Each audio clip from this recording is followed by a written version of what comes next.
Oke, Bismillahirrahmanirrahim. Assalamualaikum warahmatullahi wabarakatuh. Waalaikumsalam warahmatullahi wabarakatuh. Amin ya rabbal alamin. Alhamdulillah, memang mencari jodoh itu sulit ya. sulit. Mudah biasanya. Iya, tapi kan saya nggak mau bilang mudah. Iya, benar. Sulit. Apalagi kalau kita udah punya istri, pasti sulit. Di sini yang sulit. Sangat sulit. Memang banyak sekali para mbak-mbak itu yang bertanya tentang jodoh. Karena sudah waktunya, sudah ini kok belum ada lelaki yang mendekat seperti itu. Dan banyak kasus dari sulitnya mencari jodoh itu banyak kasus. Jadi yang pertama adalah kita harus memahami bahwa rezeki seseorang itu sudah ditulis jalannya oleh Allah Ta'ala di langit. Jalan rezekinya sudah ditulis oleh Allah Ta'ala di langit kalau dia mau mencari. Jalan rezeki itu tidak satu, jalan rezeki itu banyak. Sehingga kalau Allah menulis jalan rezeki semua orang, itu percuma orang itu diturunkan Quran. Percuma Allah itu menurunkan Rasulullah Muhammad SAW sebagai penyempurna akhlak. Karena semua sudah diatur. Di Lauh Mahfuz, kan gitu. Jadi percuma. Iya. Nah, sebenarnya Lauh Mahfuz itu adalah tempat rahasia. Tertulis memang itu rahasia. Jadi tidak ada orang yang tahu istilahnya. Tapi kepanjangan Lauh Mahfuz itu sebenarnya ada dalam Quran. Jadi di Quran inilah banyak takdir-takdir yang sebenarnya Allah itu menceritakan sudah dalam Quran, cuma banyak sekali yang orang Muslim khususnya tidak banyak yang tahu atau faham. Nah, umpamanya wafis sama iriskukum wama tu'adun. Di langit ada jalan rezekimu dan apa yang dijanjikan Allah kepadamu. Jadi kalau istilah di langit ada jalan rezekimu, memang ada, tapi ini masih ngambang. Dan apa yang dijanjikan oleh Allah Ta'ala kepadamu, dijanjikan oleh Allah Ta'ala di Lauh Mahfuz ini sebenarnya apa yang dijanjikan? Banyak. Baik suatu nikmat yang diperoleh manusia di bumi maupun musibah yang diperoleh manusia di bumi, itu yang dijanjikan oleh Allah Ta'ala di situ. Sama seperti yang di dalam Quran. Jadi kalau di dalam Quran juga sama. Ma sabaka min hasanati fa min Allah wa ma sabaka min sayyi'atin fa min nafsik. Jadi arti dari sisi ini mamanya ya, sebelum saya menjawab tadi, apa saja nikmat yang kau peroleh itu dari sisi Allah. Itu sudah dijanjikan oleh Allah Ta'ala. Nah, apa saja musibah yang kau terima itu dari perbuatanmu sendiri. Musibah itu dijanjikan oleh Allah Ta'ala, diberikan di muka bumi, diberikan di dunia. Itu juga dijanjikan oleh Allah Ta'ala. Kalau seorang manusia yang muslim atau yang kafir melakukan suatu kesalahan terus-menerus, nah, itu salah satunya dijanjikan. Jadi kalau Allah menjanjikan ya seperti itu, yang sebenarnya dalam Quran sudah ditulis, cuma banyak orang yang tidak tahu. Nah, bagi orang-orang tertentu yang dijanjikan oleh Allah Ta'ala ada juga sama.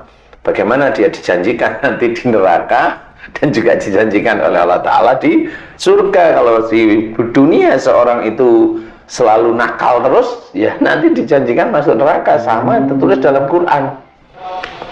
Kalau orang tersebut itu ngikutin perintah-perintah Allah, ya insya Allah dijanjikan masuk surga. Itu dijanjikan namanya. Nah, bagaimana cara mendapatkan jalan rezeki ini turun kepada seseorang wanita, entah itu mbak-mbak, entah ibu-ibu muda yang baru pisah, mas-mas muda yang jomblo. Itu sebenarnya cara jalan rezekinya ya harus diketahui. Allah menceritakan dalam Quran, innahum kanu qabla dzalika muhsinin. Sesungguhnya mereka di dunia selalu berbuat kebaikan.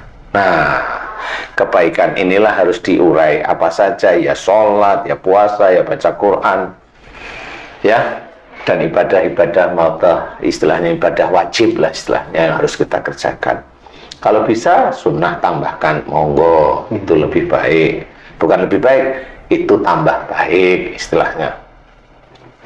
Kemudian apalagi berbuat baik itu di dunia apa? Kalau yang paling dekat dengan kita siapa? Kalau sudah punya orang tua, saudara, ya berbuat baik di situ lingkungan itu. Dengan orang tua, hormat, berkata yang baik. Jangan sakiti hati orang tua. Kalau orang tua sakit hati, pasti Allah itu tidak terima istilahnya ya. Nah, itu tidak boleh. Nah, salah satu yang menjadi acuan itu berbuat baik di dunia. Nah, bagi mbak-mbak, bagi mas-mas, berbuat baik di dunia itu ya salah satunya itu sholat tertib, jangan sakitin orang tua. Kalau pada saat ini itu saya nggak nyakitin orang tua saya, udah berapa bulan, berapa tahun, baru sekitar setengah tahun ini kan baru setengah tahun, nggak tahunya bertahun-tahun ini ngamuk aja sama orang tuanya lah.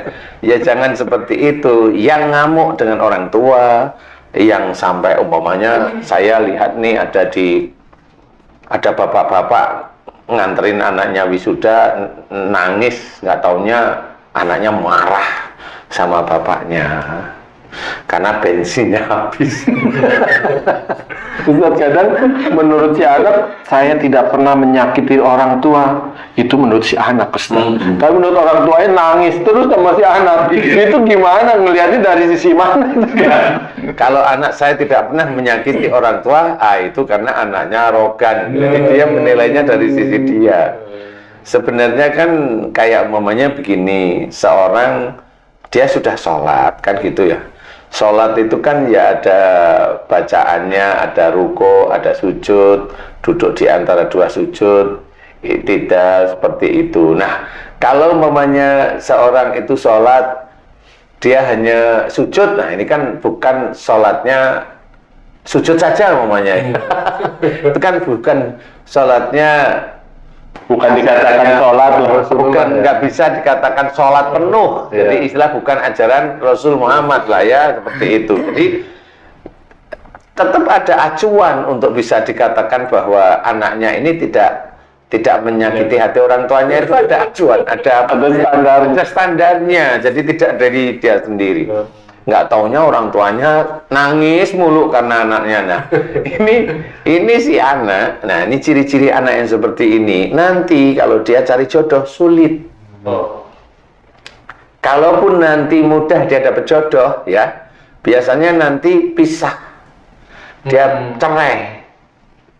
Kalau sudah berjodoh bisa cerai. Bisa cerai. Berjodoh itu nikah ya. Itu bisa pisah, bisa cerai. Kalaupun ada alternatif lain, kalau mamanya si anak tadi bikin nangis orang tua, kemudian si anak itu ada tipikal merendahkan orang tua, anaknya yang nanti bahaya. Anaknya bisa Down syndrome, seperti itu, hidrocephalus. Berlanjut kepada keturunan itu, Pak. Berlanjut kepada keturunan. Dan ini memang, makanya agama kita itu mengajarkan sesuatu hal yang baik, itu ya seperti itu.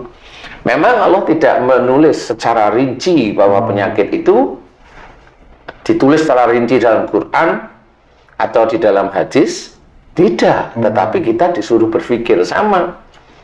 Istilahnya, kalau seseorang itu mau berkata penyakit tentang kanker, ya memang tidak ditulis dalam Quran, tidak juga ditulis dalam hadis. Tetapi itu disuruh oleh Allah Ta'ala orang itu belajar. Sama seperti momennya kita memberikan penyakit dari sisi akhlak. Memang banyak orang di dunia itu nggak paham.